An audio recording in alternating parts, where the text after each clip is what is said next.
Hi guys, welcome back to my channel. So I was actually vlogging today and explaining a few health problems I have been experiencing since coming off the pill, and how my periods have really been affecting my blood sugars, and I actually am on my period right now, and coming into this period I had a really bad time with my blood sugars.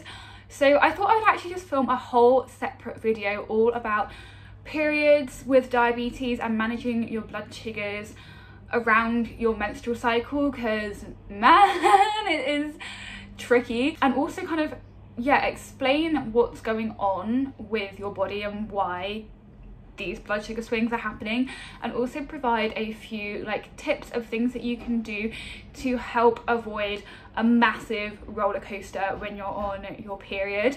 Just a disclaimer, obviously everybody's body is different, so you may react a different way, and also if your medical professional doctors have told you anything different, then obviously do what they're saying. So blood sugar swings around periods kind of all start with progesterone. So progesterone is obviously one of our sex hormones, and it's also associated with increased insulin resistance. And obviously throughout our menstrual cycle we have different levels of progesterone in our body depending on where we are at. So if you are not using any kind of hormonal contraceptive and you kind of have natural periods, on day 20 of your cycle is when your progesterone is increasing. And so this is obviously when you will probably experience the most insulin resistance. So like I said, coming on to my period this time, I had awful blood sugars, because since coming off the pill in June last year, I've actually only had 2 periods. So this is the second one of those 2. So I have been super irregular and not knowing when I'm gonna come on. And I had no warning signs of this period. I didn't have any stomach pain or anything. And one day my blood sugars just started going wildly high and I could not get them down. I couldn't work out why. It was on last Friday, they just shot up, and it was crazy. And because I had been having these other health problems, I thought it was linked to that. And so I started to increase my basal dose, and I was having so much insulin. And then suddenly on Thursday, so 6 days later, I got my period, and I was like, oh my god, that's why I was having those absolutely wild highs. It was because my period was coming. Now I know that's the reason for my blood sugar swings. I can actually implement a plan now, and I'm going to share obviously later on in this video tips that I'm going to implement. And also, like I said at the beginning, I am vlogging today, so if you want to see a day in action dealing with period blood sugar swings, then I will link that vlog to this video. If you're on the pill, which I was for a very long time, I was on the combined pill for 8 years, since I was 14. With the combined pill, it's estrogen and progesterone, and you take it for 21 days and then you have a week break, which is when you normally have your withdrawal bleed. So obviously you're constantly taking progesterone this whole time. So when you stop taking the pill for your withdrawal bleed, your progesterone is then gonna decrease. And that's why when I was on the pill before my period, I would get those ridiculous hypos and become really insulin sensitive, because I had stopped taking the pill, and so my progesterone levels decreased. And if you've watched any of my old day in the life of a type 1 diabetic vlogs, for some reason I seem to always film when I'm on my period. I don't know why. I tend to do monthly vlogs, and now they're just on that time of the month.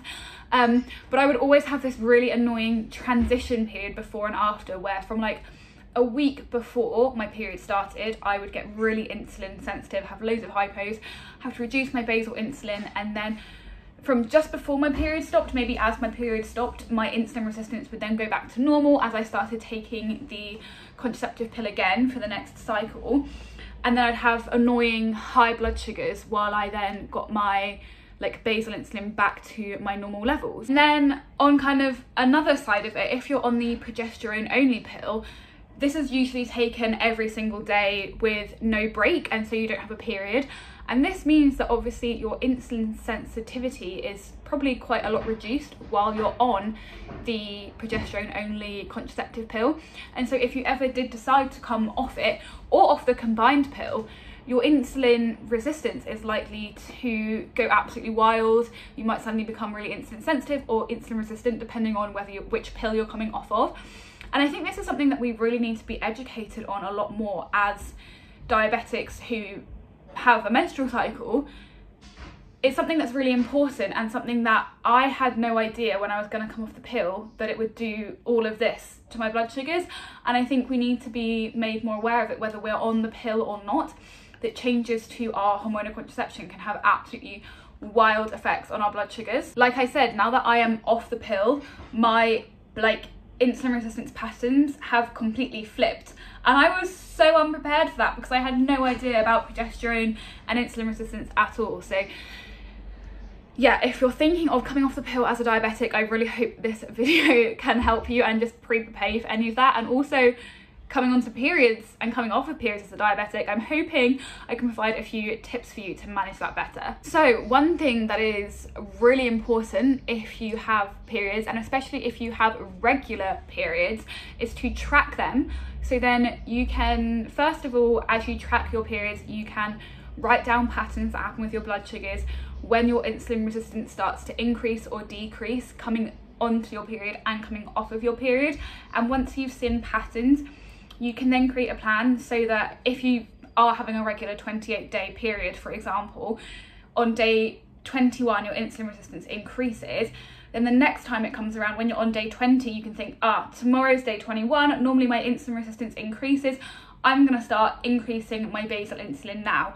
Or if you don't want to if you're a bit nervous of doing that and creating hypos, then you can think, okay, I know that tomorrow is likely I'm going to be more insulin resistant. At least now I know the answer, and if I do become more insulin resistant tomorrow, I know why, and then I can increase my insulin. Having this kind of plan and being prepared can really save you a lot of hassle and kind of hopefully prevent some of those blood sugar swings for you when you're coming on and off your period. And during those times when you are more resistant to your insulin, there are a few things that you can do. So obviously increasing your insulin, I would recommend increasing your basal insulin when you have those insulin resistant periods of your period. Also, it can depend period to period, so sometimes I can be a lot more resistant than the time before, so you might just have to kind of see how it goes each time and adjust each time. And also obviously do all of this in communication with and with help from your diabetes team.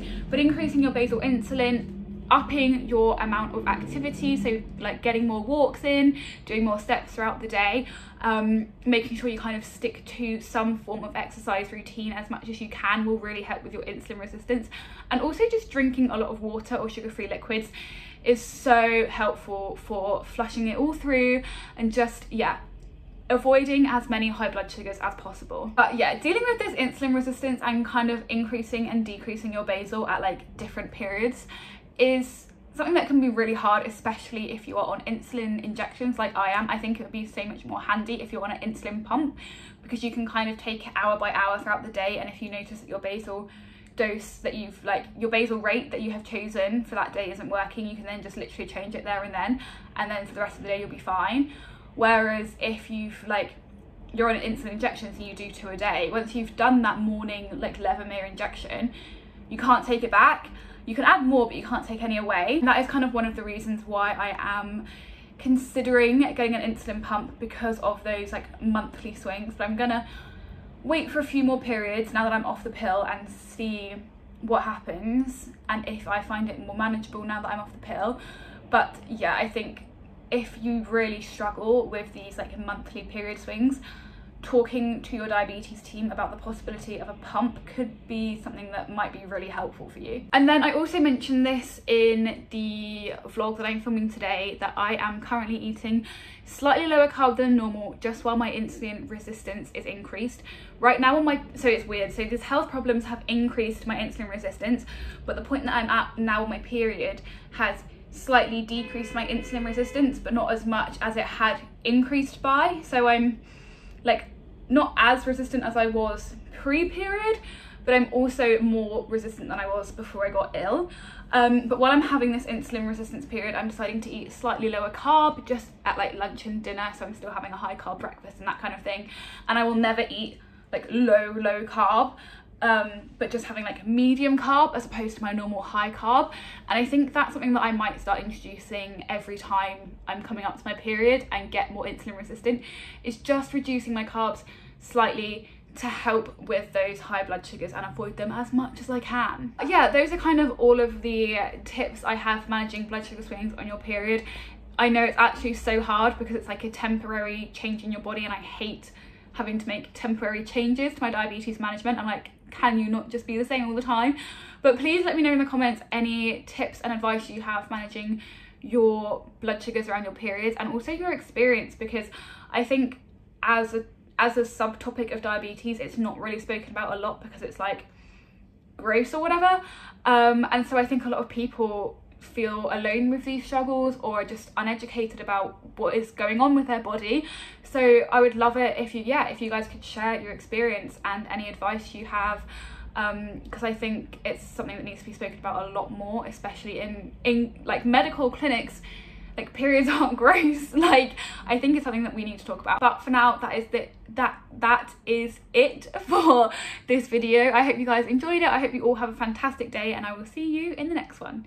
Bye.